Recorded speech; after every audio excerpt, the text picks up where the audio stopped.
Hello everyone, Mr. Happy here, and in this video we're going to be taking a look at the Famitsu interview with Yoshi P. It happened last weekend at PAX East, however it wasn't put online until March 13th, so it's a lot of little extra tidbits of information here, mixed in with a lot of stuff we already knew, but I would like to thank the 47th Sen on Reddit for posting a loose translation of it. He gave us the important details, and really that's all that matters. Now I'm going to be skipping through a lot of this stuff here, like, you know, how 3.0 was originally scheduled for May 18th, how long the benchmark video originally was, you know, Aura and how their gear is going to interact with their horns and everything. Like, it's good information and we need to know it. The one thing the two things here I actually don't want to skip is, like, famous Final Fantasy characters are going to be appearing in Ishgard.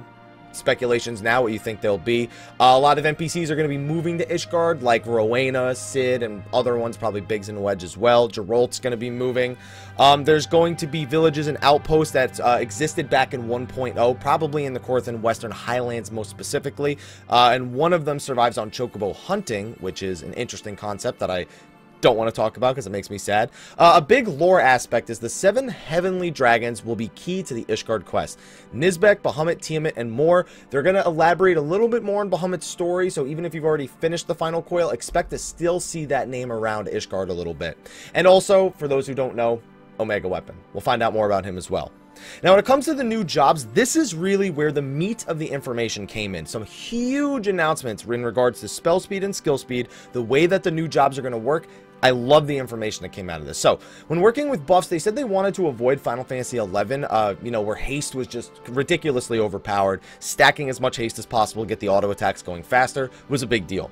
So, that's why skill speed and spell speed were kind of weak in 2.0 or the 2.x series. However, the stats are going to be reworked coming into the expansion. I'd heard whispers of this outside of this interview, but we didn't really get it into this much detail. There's going to be a huge change to them going in 3.0, even so much to the point where spell speed and skill speed are going to affect your dots directly. This likely means a rework of the way that the current dots and hot system actually applies. I'm hoping that hots are also affected by it, so regens can get their ticks off faster as well as the summoner ones. It could also just more directly influence the damage and not actually change the dot ticking system of following that server clock. But one can only hope. I'm glad to see they have, you know, changes planned for skill speed and spell speed. We'll wait and see what they actually are. So then when it comes to Dark Knight, they're talking about MP again. We've kind of already gone through this in the video.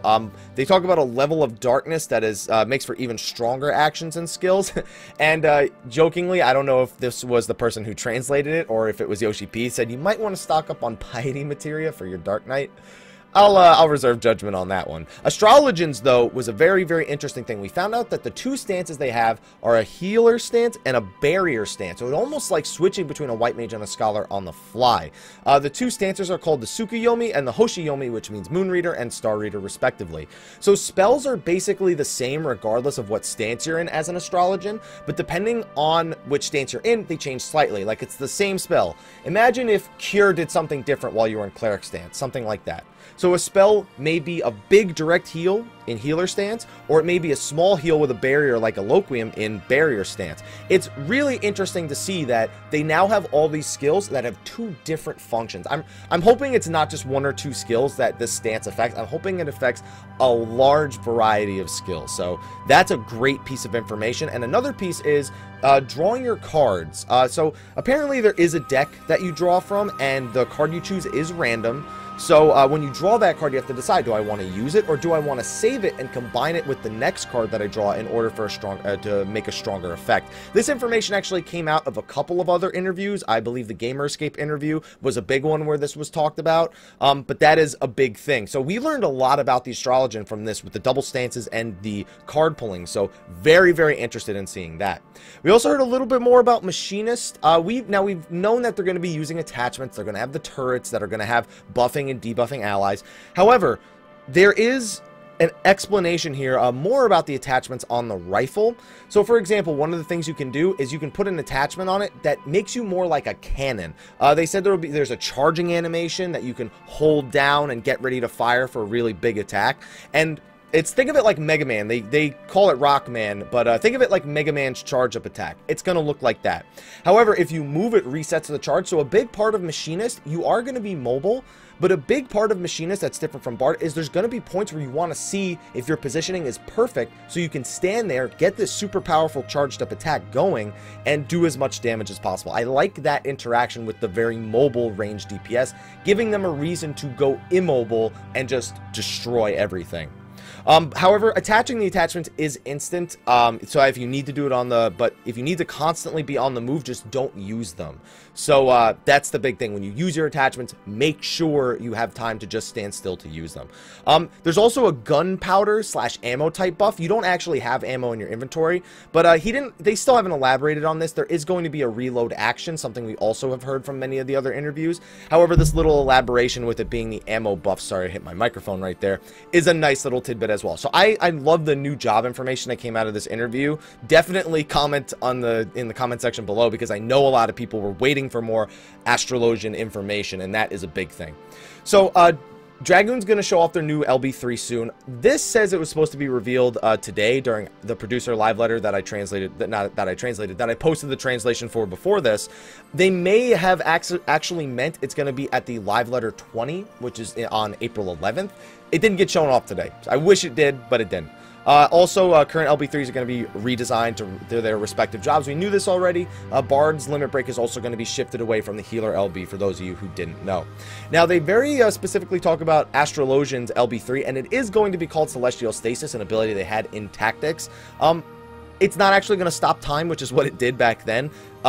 It's basically the Healer LB3. So that's what they're going to be doing. It's actually quite reckless the way it was implemented. It'll seem like time stopped and suddenly everyone is at full health.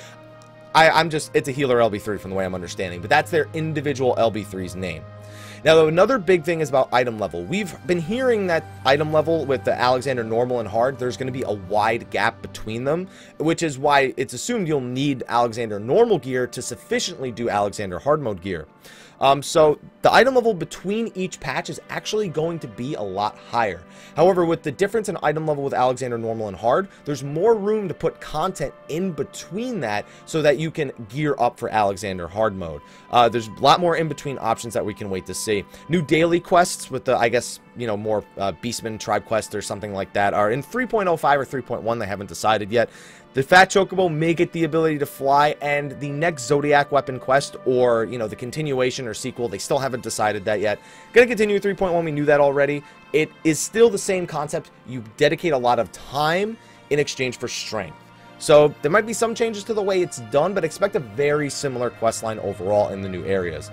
Now, snowboarding section here, don't get too hype. I know you Final Fantasy VII players out there like, it's a snowboarding. Or is that what's going in the Gold Saucer? Yoshi P was speaking in his opinion how he would like to see snowboarding implemented. Therefore, don't take any of this for, you know, proof that it's going to happen later. Then again, the last time Yoshi P mentioned something that it was just his opinion, it ended up in the game. It was called Machinist. So, you know, I'll reserve judgment. Now, also with crafting and gathering, there's a section here where they talk about how, you know, what originally crafting was supposed to be is like you can do everything on a character. What it eventually turned into is you must do everything on a single character. So now that's why they're implementing the specialist tiers and the script system in order to change things up and give you a reason to specialize in a specific aspect of your crafters and gatherers. For example, crafters are going to be able to become an apprentice at their respective guilds, and they're going to be able to learn new skills and recipes by becoming a specialist in a specific area. So you can have more than one trade meister, as it's called, but there'll be a delay before you're allowed to switch. Now, there's also new things called crafter scripts, and they're currently called blue and red chips. You collect them by polishing up and raising the quality in terms other than NQ or HQ of some items. So that sounds almost like the token system. A way of obtaining the new gear is using this new script system. We're really gonna have to get more information about that because it's a very, very, you know, brief. We can speculate on it all we want, but we just don't know enough. Also, gathering obviously is going to be another big thing. there's too much oversupply in the original gathering, so they're actually going to have a way of doing nodes that's entirely different. Every area is going to have their own lore and story, and you're going to have to learn that lore story before you can really go into gathering in those areas. There's also talismans you can collect that reveal specific nodes, so it doesn't sound like it's going to be as much of a, hey, this node spawns at this time, go there, get it, now everybody's got it, whatever. It really seems like if you want to invest into gathering, you have to invest into the land itself and not just show up and be like, hey, I'm this level, I can do whatever I want. So again, a lot of stuff, a lot of information that we can't really work with too much, that we don't know how it's going to be executed. But overall, I thought this was a great interview. Very briefly at the bottom, company crafting, they mentioned that there are going to be 2 parts of it when it's launched. Free company house crafting and airship crafting. The house is like think of it like glamour for a house is pretty much how it's described here. You're going to be able to you know, design your company house in more unique ways using the free company crafting system. As for the airships, I've already spoken about that. The information is no different. This person seems to agree with me in this interview, so I'm glad they saved me the time of having to re-elaborate on it. Overall, the new job information was really huge, especially the Astrologian information. I am really looking forward to the information we're going to be getting in the coming weeks. April 11th isn't too far away. There's also another event at Nico Chokaigi on April 25th. So April 11th, April 25th, we have a nice chunk of information coming in that time. Really looking forward to seeing what else they have planned for us in the expansion. Thank you so much for watching. Leave your thoughts on this information in the comment section of the video below. Be sure to like, favorite, subscribe, and share to keep up to date on all the latest Final Fantasy XIV information, news, guides, everything. But anyway, thank you for watching. I'll see you guys next time. And until then, take care.